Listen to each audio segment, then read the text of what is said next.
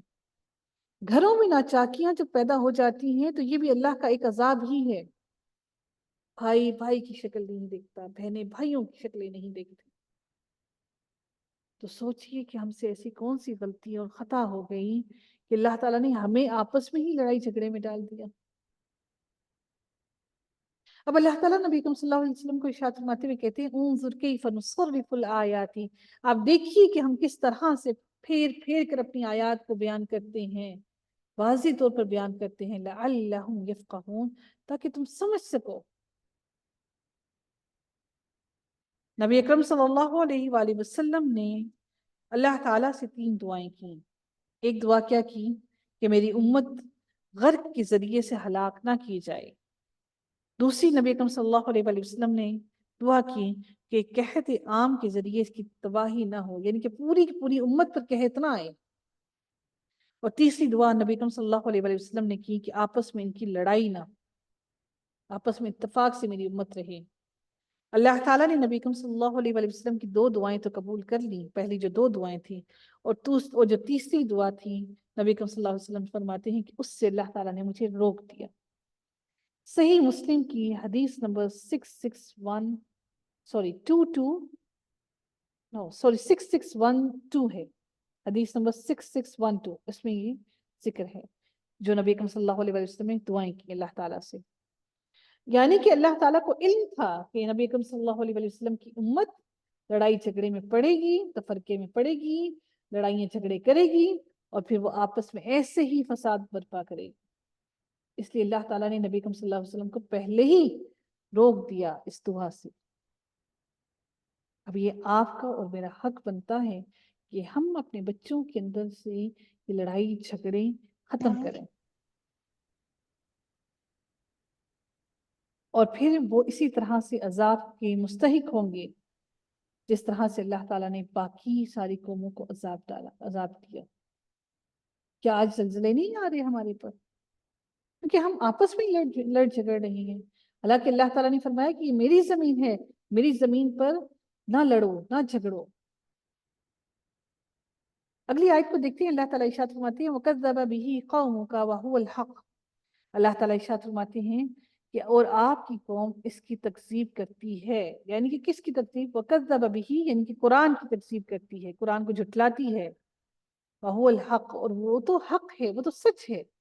قل، اے نبی کریم صلی اللہ علیہ وسلم کہہ دیجئے، لستو کہ میں نہیں تعینات کیا گیا، علیکم بوکیل، تم پر، میں، آپ کہہ دیجئے کہ تم پر تعینات نہیں کیا گیا ہوں، کہ میں تم پر تعینات نہیں کیا گیا اس بارے میں کہ میں تمہاری حفاظت کروں، ان عذاب سے عذاب سے تم کو بچا لوں۔ لِكُلِّ نَبَأٍ مُسْتَقَرٌّ وَسَوْفَ تَعْلَمُونَ، اللہ تعالیٰ ارشاد فرماتے ہیں ہر خبر کے وقوع کا، ہر خبر کے مکمل ہونے کا، ہر بات کے مکمل ہونے کا ایک وقت مقرر ہے۔ اللہ تعالیٰ نے ہر چیز کے لیے ایک وقت مقرر کر دیا۔ وَسَوْفَ تَعْلَمُونَ، اور تم عنقریب جان لو گے اس کو، قیامت کا دن بھی، قیامت کا وقت بھی مقرر ہے۔ وَإِذَا رَأَيْتَ الَّذِينَ يَخُوضُونَ فِي آيَاتِنَا فَأَعْرِضْ عَنْهُمْ حَتَّى يَخُوضُوا فِي حَدِيثٍ غَيْرِهِ، اللہ تعالیٰ ارشاد فرماتے ہیں اور جب آپ دیکھیں ان لوگوں کو جو ہماری آیات میں عیب نکالتے ہیں، یخوضون فی آیاتنا، ہماری آیات کے اندر عیب نکالتے ہیں، فَأَعْرِضْ عَنْهُمْ، تو ان سے منہ پھیر لیجئے، ان سے ہٹ جائیے، حَتَّى يَخُوضُوا فِي حَدِيثٍ غَيْرِهِ، یہاں تک کہ وہ اس بات کو چھوڑ کر کسی اور بات میں مشغول ہو جائیں۔ ٹھٹے اڑاتے ہیں اللہ تعالیٰ کی آیات کا لوگ۔ اللہ تعالیٰ نبی صلی اللہ علیہ وسلم کو کہتے ہیں کہ اگر آپ کو یہ بات شیطان بھلا دے تو آپ تو جب یہ بات زیاد آ جائے کہ آپ کو ان کے درمیان سے اٹھ جانا ہے تو اٹھ جائیے، اور ان کے ذکر کے اندر اس بات کے اندر نوت شامل ہوں، مع القوم الظالمین، جو ظالم قوم بیٹھی ہوئی کر رہی ہے۔ اس سے ایک بات یہ بھی یاد رکھیے گا کہ آج کل جو ہم لوگ اکٹھے ہو کر بہت سی واہیات اور بہت سی فضول گفتگو کے اندر بیٹھتے ہیں، اس کے لیے ہمیں بھی اللہ تعالیٰ نے منع کیا ہے کہ ہم بھی ان چیزوں سے رک جائیں۔ وَمَا عَلَى الَّذِينَ يَتَّقُونَ مِنْ حِسَابِهِمْ مِنْ شَيْءٍ، اللہ تعالیٰ ارشاد فرماتے ہیں کہ وہ جو لوگ پرہیزگار ہیں، جو پرہیزگاری کرتے ہیں، جو پرہیزگار ہیں، ان پر ان کی باز پرس کا کوئی اثر نہ ہوگا۔ یعنی کہ من حسابہم، یعنی کہ ان لوگوں کے جو اللہ کا تقوی اختیار کرتے ہیں، اللہ سے ڈرتے ہیں، ان سے، ان لوگوں کا جو اللہ تعالیٰ کی آیات کا مذاق اڑاتے ہیں، ان سے اس کا حساب نہیں لیا جائے گا، کیونکہ نبی کریم صلی اللہ علیہ وسلم نے فرمایا کہ میرے پاس مجھے صرف حکم دیا گیا ہے تمہارے تک پہنچا دینا، من شیء ولکن ذکر لعلہم یتقون، اور لیکن ان کے ذمہ نصیحت کر دینا ہے، شاید وہ بھی تقوی اختیار کر لیں۔ اب آپ ان سے کنارہ کش تو ہو جائیے، نبی کریم صلی اللہ علیہ وسلم کو بھی کہا گیا اور آپ کو اور مجھے بھی کہا گیا کہ ان لوگوں سے کنارہ کش ہو جائیے، لیکن ان کو نصیحت کرنا نہ چھوڑیے، شاید کہ وہ تقوی اختیار کر لیں۔ اگلی آیت میں اللہ تعالیٰ ارشاد فرماتے ہیں وَذَرِ الَّذِينَ اتَّخَذُوا دِينَهُمْ لَعِبًا وَلَهْوًا وَغَرَّتْهُمُ الْحَيَاةُ الدُّنْيَا، وہ لوگ اور ایسے لوگوں سے بالکل کنارہ کش ہو جائیں جنہوں نے اپنے دین کو کھیل اور تماشا بنا لیا ہے، اور دنیا کی زندگی نے انہیں دھوکے میں ڈال دیا ہے۔ وَغَرَّتْهُمُ الْحَيَاةُ الدُّنْيَا وَذَكِّرْ بِهِ، اور اس قرآن کے ذریعے سے نصیحت بھی کرتے رہے۔ وَذَكِّرْ بِهِ کیا ہے؟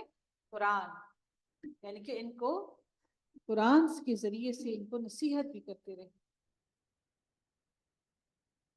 ان تبصلا نفس، آپ لوگوں کو آواز آ رہی ہے؟